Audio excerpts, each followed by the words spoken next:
Allez, hop, on est parti, dans la douleur.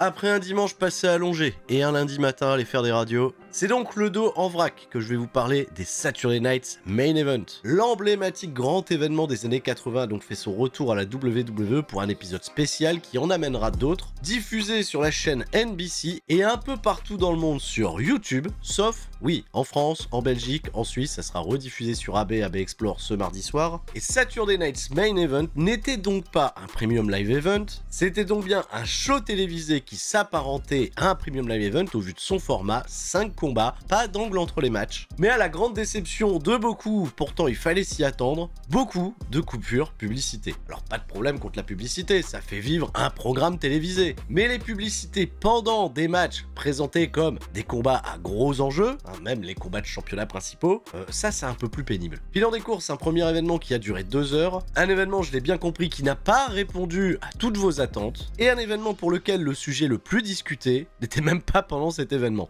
Non, ça s'est déroulé après, et c'était pas diffusé. Enfin, pas diffusé pendant l'événement. Diffusé partout sur les réseaux sociaux, même ceux de WWE, bien sûr. On est donc parti pour la review de ce Saturday Night's Main Event qui s'est tenu dans la nuit, du samedi 14 au dimanche 15 décembre 2024, depuis le Nassau Coliseum de New York. Merci de continuer à vous abonner à la chaîne, merci pour vos partages, merci pour les commentaires et merci pour les pouces bleus. Saturday Night's Main Event, qu'est-ce qui s'est passé ?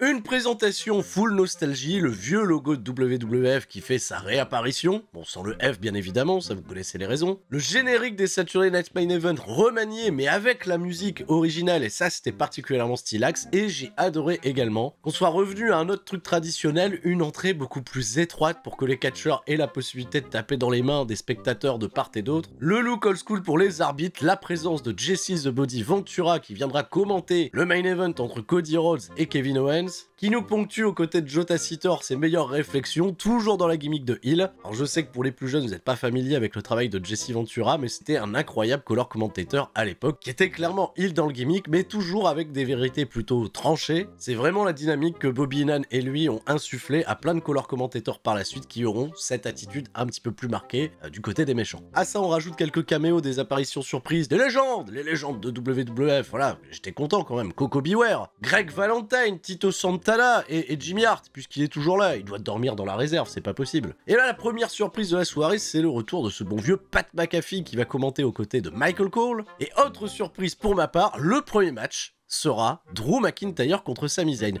On rompt ici avec la tradition des Saturday Night's Main Event qui voyait souvent le main event, l'attraction principale être l'opener. Là, l'opener, c'était pas l'attraction principale. McIntyre contre Sami Zayn, c'est un conflit qui s'est réétabli très récemment, mais qui est basé sur 1 milliard d'histoires entre McIntyre et tous les gens qui se sont mis sur son chemin depuis la déconvenue Roman Reigns. On a à peine sonné la cloche qui sont tout de suite partis en bagarre, et c'était plutôt cohérent. Un Drew McIntyre qui se laisse surprendre, qui a à peine le temps de retirer son kilt et qui prend déjà un moonsault de la part de Sami Zayn à l'extérieur du ring, qui reviendra dans la partie en balançant son adversaire sur la table des commentateurs avant de partir en coupure publicité. Alors je fais une remarque tout de suite parce qu'il y a beaucoup de gens qui sont pas habitués à Raw et à SmackDown diffusés aux États-Unis avec les publicités, mais pour du produit télé, il n'y a pas eu plus de pubs que d'habitude, on est sur un format plutôt classique, 15 minutes de pub par heure de diffusion, comptez en moyenne 5 coupures publicité de 3 minutes pendant 1 heure. Évidemment pour des combats d'un format de 10 minutes, il va y avoir des coupures, et croyez-moi, WWE, ils vont pas mettre les coupures pendant les entrées des athlètes. Bah non. Un premier retour de pub cependant cohérent, puisque Drew McIntyre a l'avantage sur Sami Zayn. On va donc tout manquer de la hit, puisque Sami Zayn dans la foulée va amorcer son comeback. Quelques spots plutôt sympas, la Spinebuster de Drew McIntyre, le Blue Thunder Bomb de Sami Zayn. Sami Zayn peut être sur le point de capitaliser, prêt à porter son Helluva Kick. Drew McIntyre va rouler à l'extérieur, Sami Zayn va le suivre, Drew McIntyre va remonter et accueillir Sami Zayn à son retour avec un Claymore Kick qui obtiendra une fois de plus un compte de 3, oui une fois de plus, puisque Sami Zayn n'a toujours pas vaincu Drew McIntyre en 1 contre 1. Le psychopathe écossais reprend donc du momentum et nous laisse bien comprendre qu'il en a battu 1, il en reste encore 4. Fait-il référence à ceux qui ont fait équipe avec Roman Reigns lors des Wargames? Ça semble être un chemin plutôt cohérent. Bon, il va falloir attendre, parce que d'abord il y a Solo Sikoa, ça a été annoncé sur Netflix. Roman Reigns contre Solo Sikoa pour le premier Monday Night Raw diffusé sur Netflix, ça a été officialisé la veille du côté de SmackDown, c'est vrai que j'ai pas fait de SmackDown recap. Et ben voilà, vous avez pas raté grand chose, c'était la grosse annonce, ça ainsi que les demi-finales pour le championnat des États-Unis féminin. Et bien parlant de catch féminin, Io Sky et Liv Morgan s'avancent pour le prochain combat. Un quoi? Ça tourne toujours? Ah mais vous tournez toujours même pendant les publicités? Bah c'est très bien, ça va nous permettre de parler de notre sponsor, Oli. Parce que si la pub aux États-Unis dure 3 minutes, Oli Energy ça se prépare en beaucoup moins de temps. Un shaker de 50 centilitres, une portion de poudre Oli, et profitez d'un immense coup de boost avec la gamme Energy, un apport en électrolytes et en minéraux avec la gamme Hydratation, profitez tout simplement du panel de saveurs incontournables de la gamme Iced Tea. Avec en plus pour les fêtes de Noël le retour de 2 incontournables en édition limitée. Tiens et parlons de Noël, c'est peut-être l'occasion de faire des cadeaux. Oli propose désormais sur sa boutique des cartes cadeaux allant de 20 à 200 €. Et si vous commandez à la sortie de cette vidéo, sachez que vous pouvez être livré pour Noël. Alors dépêchez-vous et en plus de ça, il y a les codes réduction, le code STURY5. 5 € de remise sur votre première commande. Idéal pour découvrir votre saveur préférée avec les starter packs. Pour moins de 20 balles, vous pouvez quand même avoir un starter pack et un shaker. Ou 10% de remise sur toute la boutique avec le code STURY. Le code promo est automatiquement intégré en cliquant sur le lien dans la description ou tout simplement en scannant le QR code. Alors encore une fois, merci Oli pour nous avoir soutenus pendant toute cette année 2024 et merci également à vous d'avoir chanté votre amour pour Oli même sur les shows de catch en France.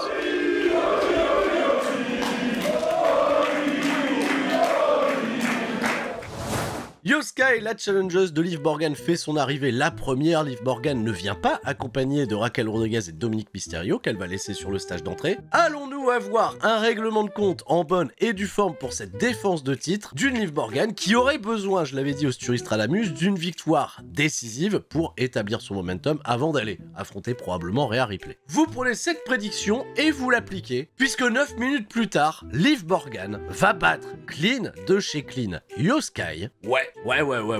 Dans un combat que j'ai trouvé plutôt rudement bien mené, où Yoskai va par exemple nous gratifier d'une série incroyable de German suplex à répétition, un coucou pour ceux qui l'avaient vu évoluer à l'époque du côté de Stardom, quand elle était Yoshirai, clairement une de ses manœuvres de prédilection. J'ai bien aimé le petit rappel qu'on a eu sur les précédentes glissades sur les springboards de Yoskai. On a eu le droit à une glissade de plus, que je suppose être volontaire, étant donné qu'elle avait déjà passé son springboard dropkick un peu plus tôt dans le match, qui a permis à Liv Morgan de reprendre l'ascendant pendant quelques instants. Yoskai, malheureusement, après son running Meteora, n'arrivera pas à capitaliser avec son moonsault, elle se prendra les 2 pieds de Liv Morgan en plein visage. Et Liv Morgan conclura le combat d'un impressionnant Oblivion qui a planté littéralement Yoskai sur la tête et remporté la victoire 1-2-3. Alors c'est vrai que c'est assez surprenant parce qu'on s'attend toujours à un peu d'overbooking dans les combats de Liv Morgan. J'avais dit elle avait besoin d'une victoire crédible pour aller faire face à Rhea Ripley, est-ce que cette victoire n'arrive pas trop tard? J'ai vu beaucoup de déçus quant à ce résultat qui, en effet, coupe totalement l'élan qu'avait accumulé Yoskai ces derniers temps. On écarte côté Liv Morgan un problème pour revenir à celui qui la concerne depuis quand même le mois d'avril, puisqu'après avoir célébré aux côtés de Dominique Mysterio et de Raquel Rodriguez la musique de Rhea Ripley, et sous bien entendu une très grosse pop, elle vient faire là un face-à-face avec Liv Morgan pour nous builder l'affiche qui arrivera probablement dans les semaines à venir, et pourquoi pas sur Netflix, en espérant que Yoskai soit correctement rebuildé pour la suite. Une défaite en effet qui peut faire mal, mais qui était nécessaire, tellement nécessaire pour que Liv Morgan ait un peu plus de substance. Mais c'est toujours la pub chez vous. Oh mais attendez, partez pas, j'ai une annonce intéressante à vous faire. Vendredi 20h30, ça sera peut-être mon dernier stream sur Twitch avant des vacances de Noël bien méritées. Eh bien j'ai un cadeau de Noël tout particulier pour vous, courtoisie de Banger Zone Wrestling. Nous vous diffuserons gratuitement le dernier show BZW Alcatraz, qui je vous le rappelle s'est tenu le 2 novembre à Fâche-Tuménil avec un immense combat en cage entre Joseph Félix Jr., celui-là si je le retrouve, je le démarre, et Trent fucking Seven. Plein d'autres affiches totalement folles sur cette carte, c'est commenté en plus de ça par moi-même, et donc 20h30 ce vendredi, venez faire du bruit dans le chat, et venez vous mettre la hype pour 2025, parce que le 25 janvier, je sais qu'il y a encore Saturday Night's Main Event, mais on sera tous du côté de Bapom pour la venue de Game Changer Wrestling, avec notamment la participation exceptionnelle de Maki Ito. Il y a Maki Ito qui vient en France. Et c'est sérieux. Vous pouvez dès à présent prendre vos réservations pour venir participer à l'événement. Attention parce qu'on frôle déjà le sold out. Aussi un excellent cadeau de Noël pour vous et votre famille. Bon, on va pas faire des publicités entre chaque match. Quoique je sais pas, c'est peut-être plus agréable que pendant les matchs. Triple Sweat Match, championnat World Heavyweight, défendu par Gunther. Contre non pas seulement Finn Balor comme ça nous avait été annoncé initialement, mais bien Finn Balor et Damian Priest. Évidemment, c'est plié très vite puisque ça ne durera que 11 minutes. Qu'on a eu 3 minutes de coupure pub qui se sont lancées après la grosse domination en début de match de Damian Priest qui va réussir un superbe dive à l'extérieur du ring, comme souvent quand il y a un superbe dive dans la première minute. Et ben on part à la pub pub et au retour de pub, Damien Priest il se fait dominer par Finn Balor. Et vraiment j'insiste, mon plus gros regret dans ce combat, c'est que la tension, la grosse animosité entre Damien Priest et Finn Balor, elle s'est qu'à très peu de moments fait ressentir pendant ce combat. En fait, grosso modo, Damien Priest a été construit très fort. Gunther et Balor, ils ont principalement été construits pour empêcher son momentum de s'accroître encore un peu plus pendant le combat. Gunther, il a pas du tout été présenté comme un champion qui avait le doute. Il a plus été placé là en stratège, même si ça a failli mal se passer pour lui après le combo dévastateur de Damien Priest avec le Razor's Edge enchaîné d'un coup de grâce de Finn Balor qui n'obtiendra qu'un compte de 2 car Damien Priest est intervenu à ce moment-là. Damien Priest allait peut-être en finir avec Finn Balor. Gunther est revenu, il a tiré à l'extérieur du ring pour le power bombé sur l'escalier d'acier, il a dû s'y reprendre en 2 fois et il est quand même balèze Gunther. Et on conclura le match avec l'assassinat en bonne et due forme de Finn Balor qui après avoir pris le finish de Damien Priest un petit peu plus tôt va subir le combo shotgun dropkick powerbomb pour la victoire et la conservation du titre pour le ring général des rings. Une célébration, pas d'aftermatch, on passe déjà à la suite quoi. Ah ouais, c'était assez anecdotique hein. Cependant 11 minutes de catch très bien rythmé, je suis juste totalement déçu de la narration, il y avait vraiment la place pour écrire beaucoup plus de choses, beaucoup plus de storytelling. Je retiendrai encore une fois que Damien Priest est présenté très fort et à aucun moment je le vois perdre par la suite contre Finn Balor tellement il a l'air établi. Pour Finn Balor par contre revenir au sommet de la WWE ça va peut-être être compliqué hein. Nick Aldis nous a présenté une dernière fois le championnat féminin des États-Unis pour une finale qui va finalement opposer Chelsea Green à Michin Miaim. Oui, ils y ont pas été avec Bayley et Tiffany Stratton, ça a été la petite surprise du côté de SmackDown. Chelsea Green et Michin vont probablement ici conclure leur rivalité avec un très gros enjeu à la clé. Oui, pour le principe, je dirais que c'est un gros enjeu pour le moment. On verra ce que deviendra ce titre avec le temps. Comme vous en doutez, Michin elle a l'ascendant sur le combat en début de match. Elle conclut une première séquence avec une tarentule portée dans les cordes et à l'extérieur du ring. Piper Niven va lui porter un gros écrasement dans le dos de l'arbitre et on va partir à la pub. C'est un peu frustrant parce que le bump était un peu terrible à l'extérieur du ring. Et au retour de publicité, comme vous en doutez, Michin va commencer à faire son comeback. Gros fait notable dans ce combat, Piper Niven va être victime d'un dive à l'extérieur de sa propre partenaire, Chelsea Green, après une esquive bien sûr de Michin. Cannonball de Michin sur tout le monde à l'extérieur, elle va repartir dans le ring et tenter d'amorcer son finish. Le hit defeat qui n'obtiendra qu'un compte de 2 étant donné que Chelsea Green avait le pied sur la corde,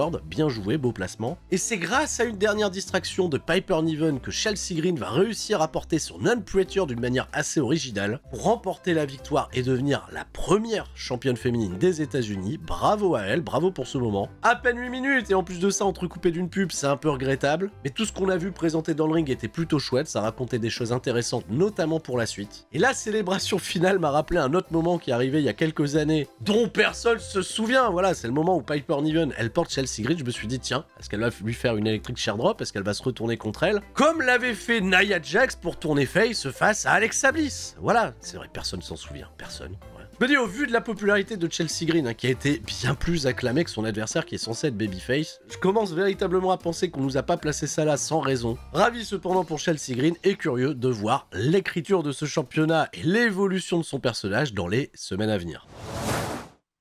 Mais j'ai dit qu'il n'y avait plus de publicité entre les matchs. Bah non, mais la publicité après l'entrée de Kevin Owens. Comme ça, voilà, ça laisse le temps à Cody Rhodes de profiter de sa longue entrée, des wow-wow du public. C'est toujours bien les wow-wow. Kevin Owens, en tout cas, pendant son entrée, il arbore un incroyable t-shirt sur lequel on comprend très bien qu'il a foutu sa photo sur la tronche de Dusty Rhodes. Et comme il l'a dit dans sa promo, il est prêt à faire goûter un Canadian Dream à l'American Nightmare. Et ça, c'était plutôt beau, hein. Kevin a raison. Bien sûr que Kevin a raison. Pour ce combat exceptionnel, Jesse Ventura est aux abords du ring. Et pendant tout le combat, Jesse Ventura va dire à quel point Kevin Owens a raison et à quel point Cody Rhodes est une fraude. Jesse Ventura, ça m'a tué. Il a même dit, je suis pas sûr que ce soit le fils de Dusty. Hein. Dusty, il avait pas d'abdos. Hein. Cody Rhodes, était-ce une surprise, est venu avec la ceinture emblématique des Saturday Night Main Event, puisqu'elle a été révélée la première fois à ce moment-là. La Wing Eagle Belt, qui est magnifique. Elle est super, cette ceinture. C'est la ceinture de mon enfance. Aucune objectivité quand j'en parle, bien sûr. Lilian Garcia pour les présentations officielle, Charles Robinson en arbitre du combat, la cloche sonne et tout de suite Kevin Owens va faire un petit tour à l'extérieur du ring. Ça me rappelle beaucoup le Kevin Owens très heel, qui fait de l'handicatch, qui énerve son adversaire, qui fait son gros duel psychologique. Et j'ai trouvé aussi très cool que Cody Rhodes ne le laisse pas faire son petit jeu et part tout de suite l'attaquer à l'extérieur. Un jeu pour lequel Kevin Owens était particulièrement bien rodé puisqu'il prendra l'avantage après une back suplex portée sur la table des commentateurs, hommage rendu à son bon ami Randy Orton, à qui il s'adressera directement à la caméra. Coucou Randy, j'espère que tu vas bien.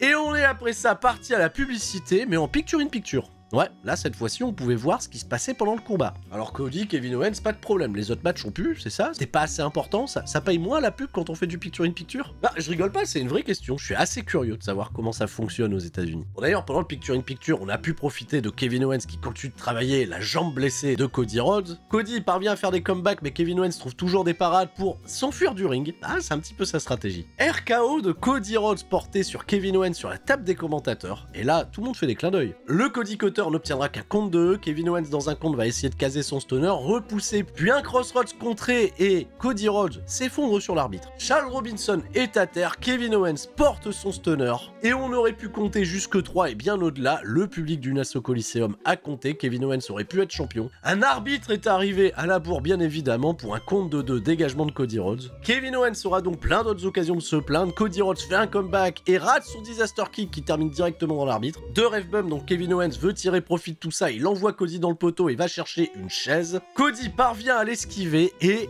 n'hésitera pas à utiliser cette chaise pour porter son crossroads. Excellent travail d'acting de sa part quand il prend le temps de regarder la chaise qui est posée dans le ring et il a pull de trigger, il n'a pas hésité une seconde. Action magnifiquement interprétée par Jesse Ventura à la table des commentateurs. Charles Robinson réintègre le ring, en tout cas bon, il réintègre à moitié le ring et il compte jusque 3. Cody Rhodes est toujours champion dans ce combat qui n'aura duré que 12 minutes. Mais un combat qui a raconté tout ce qu'il fallait pour donner une suite, parce que bien évidemment il y aura une suite. Kevin Owens a les matchs gagnés, Cody Rhodes a utilisé une manœuvre de heel pour remporter la victoire. Pas gêné finalement qu'on ait mis ce match-là à Saturday Night's Main Event, qui sera finalement une étape pour raconter la suite en 2025, et je dis bien en 2025 car dans l'aftermatch, qui n'a pas été diffusé. Ah non, on a juste Cody Rhodes qui célèbre avec la ceinture, on nous envoie le générique de fin. Boum, on rentre à la maison, un suppo et au lit. Haha, Cody Rhodes, qui s'apprêta à prendre le micro et à remercier les fans, a été attaqué dans le dos par Kevin Owens. J'ai bien aimé le fait que cette attaque, elle se soit passée au moment où Cody Rhodes, il allait prendre le micro. C'est toujours un petit détail, mais le bruit du micro couvre toujours la réaction du public quand le run-in est sur le point de se passer. Kevin Owens, en colère, va lui porter un package Piledriver. Oui, le package Piledriver à la WWE est rediffusé sur tous les réseaux de WWE. C'était, je trouve, un mouvement très très smart. Pour toujours impliquer un peu plus la fanbase télé à venir sur les réseaux sociaux pour participer au grand engouement, pour ajouter un peu plus de réalisme à la situation, et pour toujours renforcer un peu plus le gros pétage de plomb de Kevin Owens, anti-autorité, anti-valeur, anti-fondement, qui avait en plus de ça quelques semaines auparavant blessé Randy Orton avec un Piledriver. Alors mon grand regret, c'est que ce move qui est emblématique de Kevin Owens, et peut-être que vous ne le savez pas, le package Piledriver, c'était le mouvement qu'on voulait voir à la WWE depuis 10 ans, que Kevin Owens a souvent teasé, mais il terminait en powerbomb, et ça crée une excitation un petit peu particulière. Évidemment, si vous êtes des fans de longue date, vous avez clairement popé sur ce moment, et sur le coup, dans le public, que ça soit sur les images de WWE, et surtout les images que les fans ont filmées, on a eu une bonne réaction, certes, avec quelques chants holy shit, mais ça n'a clairement pas été aussi huge que ce à quoi je m'attendais. Peut-être un signe que la fanbase de WWE a beaucoup évolué ces dernières années. Il y a eu quand même ces réactions à 50-50 où une partie du public encourageait Kevin Owens à continuer d'attaquer Cody Rhodes.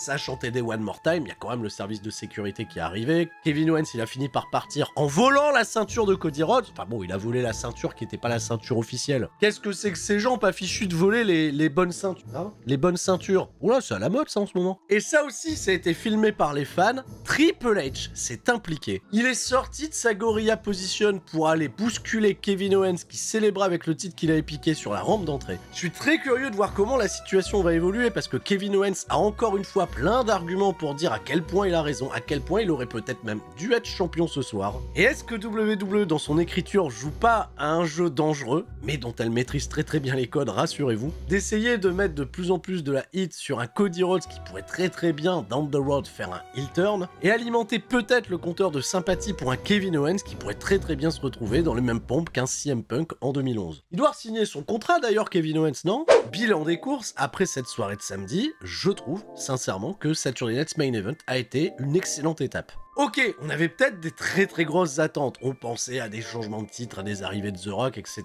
Bon, j'ai l'impression que la fanbase WWE devient de plus en plus exigeante. Après, ce n'est pas un crime d'être exigeant. Je pense même au contraire qu'être exigeant quand on est fan de catch de longue date, c'est une bonne chose. Bah déjà, ça veut dire qu'on est engagé émotionnellement. Et ça, c'est plutôt bien, c'est quand même la base. Ma déception à moi, elle va plutôt se baser sur les coupures pub pendant les combats, la durée assez courte des combats. Mais en termes d'écriture, globalement, ça va amener les choses à pouvoir se débloquer pour la fin fin d'année, ou peut-être le début 2025, parce que vous vous doutez bien qu'avec un Pal Driver porté sur Cody Rhodes, bah Cody Rhodes, il va pouvoir passer sagement les fêtes en famille. Je pense pas qu'on va le revoir avant Netflix, si vous voyez ce que je veux dire. On sait pas, il est blessé. Ils l'ont annoncé comme blessé, il va peut-être devoir rendre son titre vacant.